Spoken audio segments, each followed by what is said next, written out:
Hello guys, यहाँलाई फेरि पनि टेक नेपाल च्यानलमा स्वागत गर्न चाहन्छु। मेरो नाम क्षितिज आचार्य हो।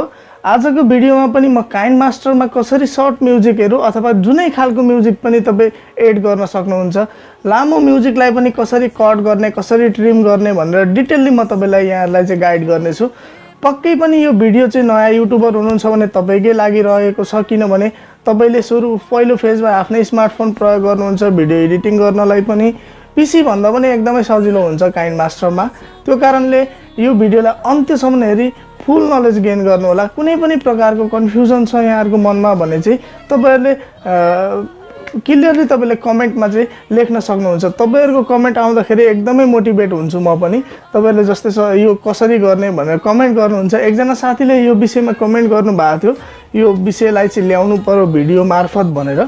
त्यो उनीहरुले पनि मैले चाहिँ यसरी यो भिडियो चाहिँ बनाउने बाला छु। अर्को भिडियोमा म चाहिँ कसरी लो बजेटमा पैसा खर्च नगरिकन कसरी सर्ट बक्स लाइट युट्युबको लागि बनाउन सकिन्छ भन्ने विषयमा पनि भिडियो ल्याउने छु। यो देखि पछाडीको भिडियो पक्कै पनि त्यो भिडियो पनि हेर्न सक्नुहुन्छ। अब धेरै टाइम वेस्ट नगरिकन हाम्रो टपिक्सतिर लागौं। काइनमास्टरमा सर्ट म्युजिकहरू, फनी म्युजिक क्लिपहरू एड गर्नको लागि सबैभन्दा सुरुमा काइनमास्टर डाउनलोड गरी यसलाई ओपन गर्नुहोस्।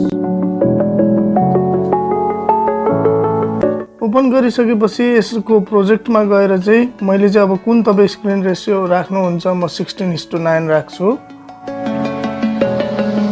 त्यसपछि अब तपाईले आफ्नो भिडियो अथवा आफ्नो कन्टेन्टलाई चाहिँ इम्पोर्ट गर्नु पर्यो।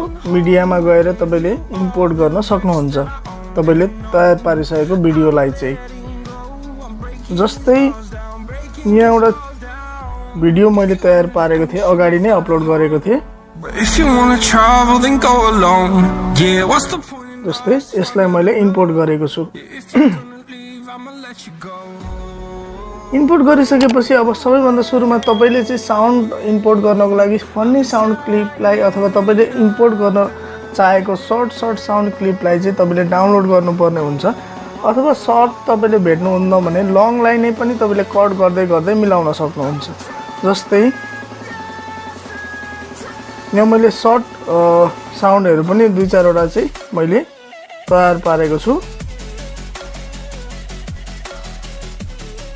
जस्तै यहाँनिर हेर्न सक्नुहुन्छ, यसलाई एड गर्दै मैले यहाँनिर चाहिँदैन भने तपाईले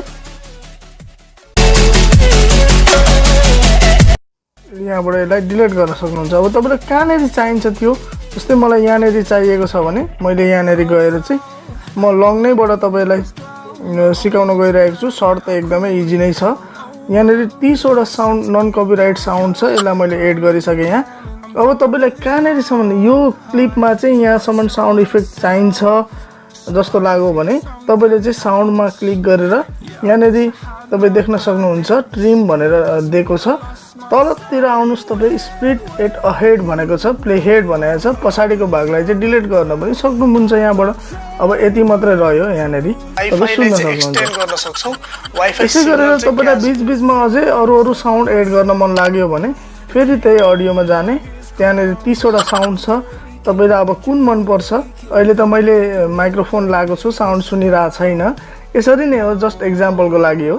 जस्तै यहाँ मैले चाहिँ यो साउन्ड चाहिँ मैले इम्पोर्ट गर्नु परेको अवस्थामा चाहिँ फेरि ट्रिममा गएर यसलाई चाहिँ स्पिड अहेड गरेर अगाडिको भागलाई डिलिट गर्न सकिन्छ। र यति पछाडिको भागलाई फेरि क्लिक गरेर फेरि तपाईँ त्यही ट्रिममा गएर चाहिँ यसलाई फेरि स्पिड अहेड गरेर यसलाई डिलिट गर्न सक्नुहुन्छ। अब यहाँ पनि साउन्ड एड भइसकेको छ, सुन्न सक्नुहुन्छ। यहाँ पनि भिडियो बनाउनु एउटा मैले बनाउन त अगाडि पनि एउटा भिडियो यसै गरेर तपाईले चाहिँ बीचमा जस्तो पनि साउन्डलाई चाहिँ एड गर्न सक्नुहुन्छ। त्यसको लागि चाहिँ साउन्ड चाहिँ नन कपिराइट वाला नै लिनु होला। जस्तै फनी म्युजिक मात्र होइन, अरू विभिन्न साउन्डहरू तपाईले अपलोड गर्न सक्नुहुन्छ। जस्तै यतिमा मलाई चाहिँ यो साउन्ड चाहियो, इङ्ग्लिस सङको एउटा साउन्ड चाहियो भने, ब्याकग्राउन्ड म्युजिक चाहियो अलिकति भागमा मात्रै भने, यस्तो अवस्थामा पनि मैले यसलाई चाहिँ डिलिट गरिदिन सक्छु। र तपाईहरुले प्ले गर्दाखेरि तपाईहरुले यसलाई गर्दाखेरि चाहिँ यसको साउन्ड फुलमा आएको हुन्छ। ब्याकग्राउन्ड म्युजिकको साउन्ड अलिकति कम राख्नुपर्छ आफ्नो भोइसको भन्दा। त्यो अवस्थामा चाहिँ तपाईले यसको साउन्डलाई आरामले घटाउन सक्नुहुन्छ। MP3 म्युजिकमा क्लिक गरिसकेपछि यहाँ माथि साउन्डको अप्सन देख्न सक्नुहुन्छ। यसलाई घटाइदिनु। जस्तै 8 मा राखिदिउँ, 8% मा राखिदिउँ। अब तपाईँ सुन्न सक्नुहुन्छ, गर्न सक्नुहुन्छ। यसरी सजिलै प्लगइन हुन्छ। प्लगइन भइसकेपछि यो जतातिर पनि तपाईँले यसरी नै हो, निकै सजिलो छ यसमा साउन्ड एड गर्नको लागि। तपाईँलाई कुनै प्रकारको कन्फ्युजन हुन्छ भने कमेन्ट गर्नुहोला, म अवश्य पनि कमेन्ट रिप्लाई गर्नेछु।